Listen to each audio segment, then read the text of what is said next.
Boker Tov, les filles Shavua Tov, j'espère que vous êtes en pleine forme.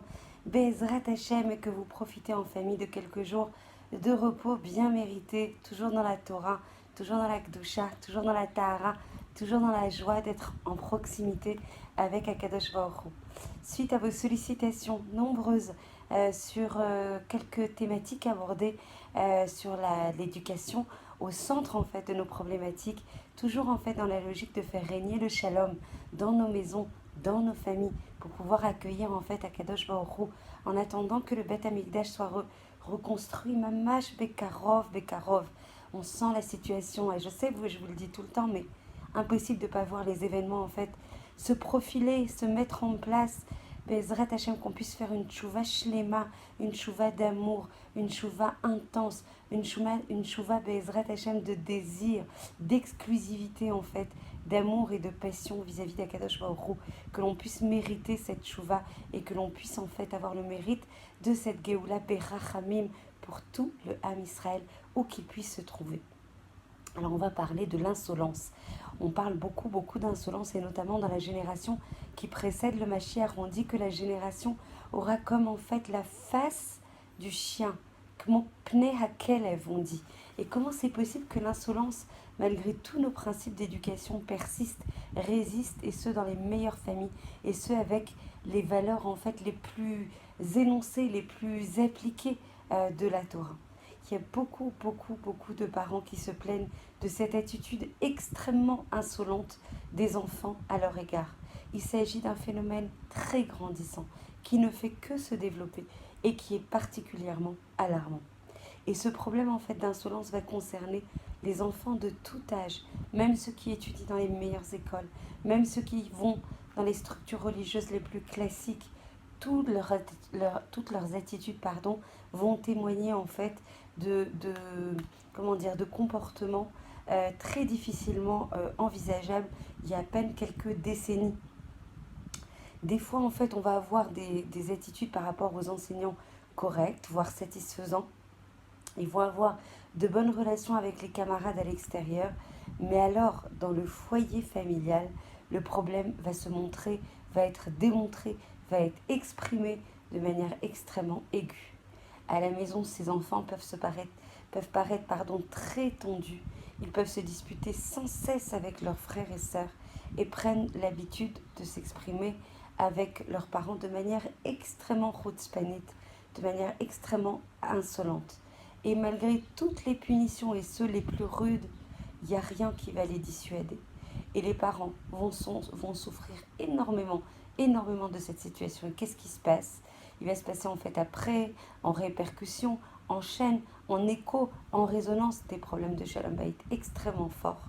Mais leur inquiétude essentielle va avoir plutôt trait à l'avenir de ces enfants. Que vont-ils devenir ? Qu'adviendra-t-il de ces enfants si insolents ? Est-ce qu'ils vont être fidèles à l'éducation que je leur transmets ? Est-ce qu'ils vont être fidèles à l'éducation que je vais transmettre aussi à la maison, mais aussi au Talmud Torah ? Ou bien que Dieu nous en préserve, comme on voit dans beaucoup de familles. Pourquoi il y a tant d'enfants qui sortent du chemin de la Torah qui a été transmis par leurs parents ? Pour beaucoup, cette inquiétude va se transformer en une réelle panique, et la phrase de la Haggadah va trouver justement tout son sens. Et notre labeur, ce sont les enfants, vont prendre à leurs yeux, cette phrase va prendre à leurs yeux une connotation extrêmement inquiétante. Et on s'aperçoit en fait il y a pas mal de spécialistes qui ont fait des enquêtes de manière très poussée, très aboutie sur les relations interfamiliales. Et ils vont savoir et ils vont analyser les résultats de ces chakirot, de ces enquêtes, et ils vont voir que la cause la plus fréquente de ces comportements réside précisément dans l'attitude des parents. On peut certes évoquer l'influence néfaste du monde extérieur qui va atteindre même les écoles, même les structures les plus religieuses et les plus classiques, mais il est clair que si les parents ne commettaient pas certaines erreurs bien précises, alors les enfants ne se seraient aucunement laissés attirer ni influencer par le monde extérieur. La cellule familiale doit représenter une structure solide, une structure extrêmement étanche et non perméable aux influences extérieures. Donc le premier principe Be'ezrat Hashem que l'on va étudier avec beaucoup de remerciements vis-à-vis d'Akadosh Baruch Hu, de nous permettre d'étudier encore et encore. Remercier Akadosh Baruch Hu d'écouter à la fin ces quelques minutes de Torah qui arrivent comme ça en privé sur votre téléphone. Remercier à chaque cours que vous étudiez, à chaque chanson qui fait vibrer votre âme, à chaque livre que vous prenez Kadosh pendant ces vacances.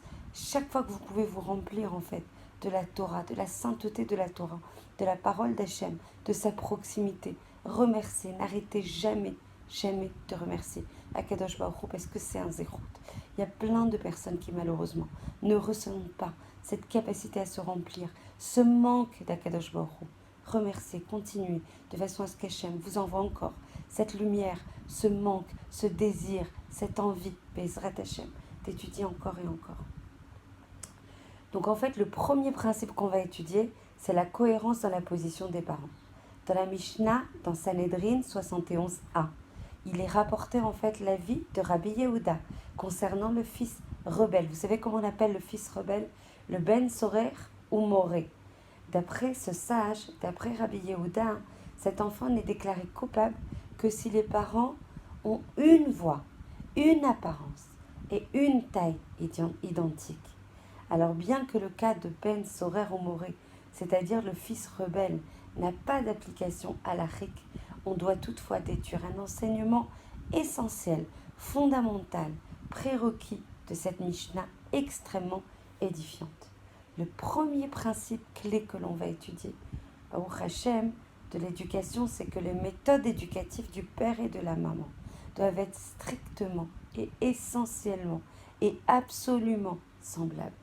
Attention, si ce n'est pas le cas, il est impératif que les parents débattent ensemble et qu'ils aboutissent à une convergence des vues sur la question, et ce, en dehors de la vue des enfants, bien avant l'analyse, la répercussion, la communication vis-à-vis des enfants.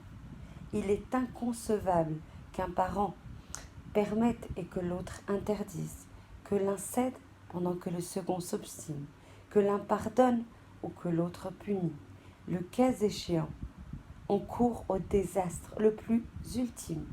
La confusion règne, les enfants perdent leur repère, et pire encore, ils viendront éprouver du ressentiment, de l'insolence justement, de la colère contre le père ou contre la mère, et ce dernier viendra perdre peu à peu toute autorité.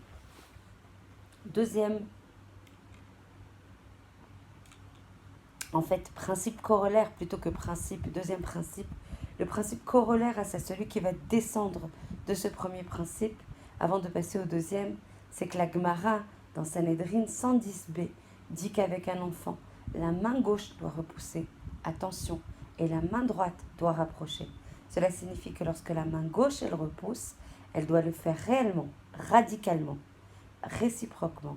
Attention, lorsque la main droite va rapprocher, elle devra aussi rapprocher complètement. On ne peut pas faire une main gauche qui repousse à moitié. Il faut faire une main gauche qui repousse de manière extrême, de manière radicale, de manière ferme, de manière tranchée, de manière extrêmement expressive. A contrario, lorsque la main droite va rapprocher, elle va rapprocher strictement, complètement. Mais attention, il ne faut pas interpréter cela comme une sorte de solution médiane ou comme un compromis visant à mêler au même moment deux mouvements inverses, ce qui n'aurait d'ailleurs aucune chance de succès. La Gemara va n'établir aucune distinction entre le père et la mère dans l'application de cette règle. Toutefois, nos sages vont évoquer une différence essentielle entre les parents dans la façon d'aborder l'enfant. Le verset de la Torah, selon les sages, va transmettre en fait une distinction essentielle dans le comportement de la maman, dans le comportement du papa. L'homme, l'enfant, craindra sa mère et son père. Il mentionne l'idée suivante. La Torah fait précéder ici la maman au papa, car l'enfant a une tendance naturelle à craindre son papa davantage que sa maman. C'est pour ça qu'elle enjoint l'homme d'abord à craindre sa mère, parce que c'est pas naturel. D'abord, la tendance naturelle est de craindre son père, mais la Torah et la Gemara, dans ses développements, va enjoindre l'enfant, l'homme, à craindre davantage sa mère, comme pour rétablir l'équilibre et lui enseigner que la crainte de la mère ne doit pas être moindre que celle du père. En revanche, dans le verset qui se rapporte à l'honneur réservé aux parents, il est écrit « Honore ton père et ta mère ». Ici, on fait précéder le père car la tendance naturelle de l'enfant est de plus honorer sa mère car elle sait parler à son enfant avec des paroles douces.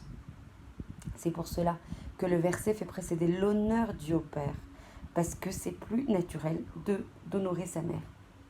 Donc en fait, on est en train de travailler à contrer, à amoindrir les tendances naturelles et à les équilibrer. On repart de nouveau sur une notion de izoun, d'équilibre en fait des tendances naturelles dans la Torah. En règle générale, le père inspire plus la crainte que la mère, alors que la mère va inspirer plus d'amour et de respect, car elle a tendance à apaiser son enfant par la parole. Bezrat Hashem, vu vos demandes, surtout en cette période de vacances où on est en mode un petit peu relâche des limites. Mais attention, les vacances ne veulent pas dire relâche des limites, elles veulent dire assouplissement, un petit peu adoucissement de certaines limites, mais les limites en fait de fond, les limites de cœur, les limites du noyau central de l'éducation doivent rester les mêmes, et ce, même pendant les vacances. Bezrat Hashem, que l'on puisse par cette étude sur les principes d'éducation, respecter en fait le commandement d'Akadosh Baruch Hu, qui est de transmettre les chukim et les mishpatim de la Torah à nos enfants, et ce pendant la Torah, depuis le matin jusqu'au soir, que l'on puisse respirer la Torah par l'ensemble des pores de notre peau, encore plus dans ces périodes en fait où justement on est au plus proche de nos enfants et on doit leur transmettre des valeurs écariotes essentielles de la Torah. Combien on doit vibrer, combien on doit transmettre avec tout notre cœur la Torah d'Akadosh Baruch Hu, que l'on puisse avoir ce mérite et que par ce mérite de transmission à nos enfants de ces valeurs, on puisse accéder à la Geoula Perachamim Bekarov, Mamash, Mamash, Mamash. C'est imminent, faisons tchouva, c'est le moment de faire tchouva de tout notre cœur, avec amour, Bezrat Hashem.